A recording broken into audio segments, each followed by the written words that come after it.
Okoa Mombasa is a local coalition of Mombasa people, citizens of Mombasa, to fight for their resources and to fight for their county.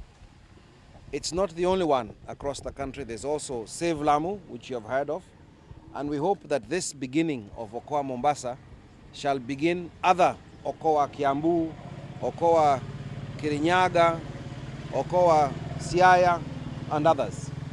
We will only achieve our goals of owning our counties when citizens come together, whether they are women's groups, trade unions, workers, peasants, civil rights organizations, when we all come together to fight for what is good for our counties. This is not where the country has to go. And then we put pressure on that. What we are doing today is to ask about this SGR, ask about why, if SGR is good, kama ni kitu kizuri, why do you force people to go on it? That's a simple question. If it is effective, if it's efficient, if it's timely and cost effective and cheaper, don't force people. They will know what to do. But when you force people and then you see the consequences of less employment, people getting poorer and more destitute, then you know there's something fishy, something smelly, something wrong, something absolutely that must be stopped. So that's the biggest question today. And when CS Macharia tells us the directive is suspended, but they don't put it in the Kenya Gazette, they don't put it in writing, you have to doubt it. When he tells us, even the most recent one now about the road from Jomo Kenyatta Airport to Westlands, he says that they're not going to go through Uhuru Park. And there's nothing in writing. Do not believe. Do not believe.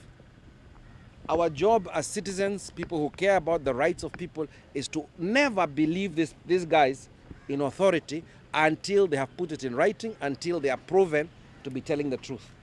That's how we have to go on this. So today we have been talking for a long time in this country about civic space closing, that our rights are being taken away.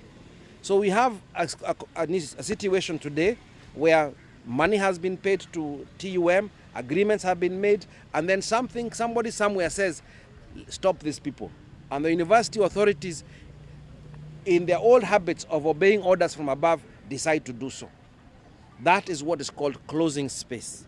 That is what you know, that rights of people are being shortened. Our rights are being taken away. And the only reason why our rights are taken away is because somebody somewhere in power is either doing something wrong or wants to do something wrong. That's the only reason. Otherwise, you'll enjoy your rights. If I'm not fearing anything, I'll give you your rights.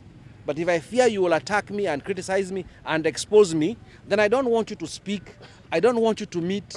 I don't want you to have a right of freedom of assembly, like for us to assemble wherever we want, whenever we can, how we want, as long as it is non-violent.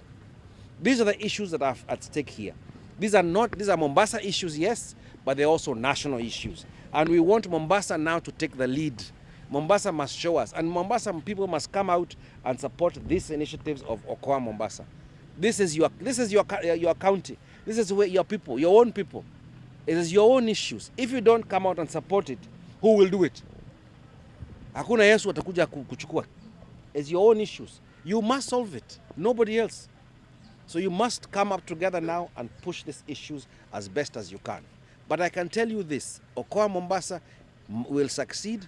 Mombasa will succeed in rescinding that directive of the regime on SGR. And Okoa Mombasa will also hold Mombasa County people accountable. This is not just about SGR. It's not just about CT2. It's about Mombasa. And if people in this county are also taking the rights and minimizing what's happening in Mombasa, I am sure Okoa Mombasa will do what is necessary to hold the leadership at kama Nairobi ama Mombasa, hold them accountable. And then Mombasa will be a better place for all of us.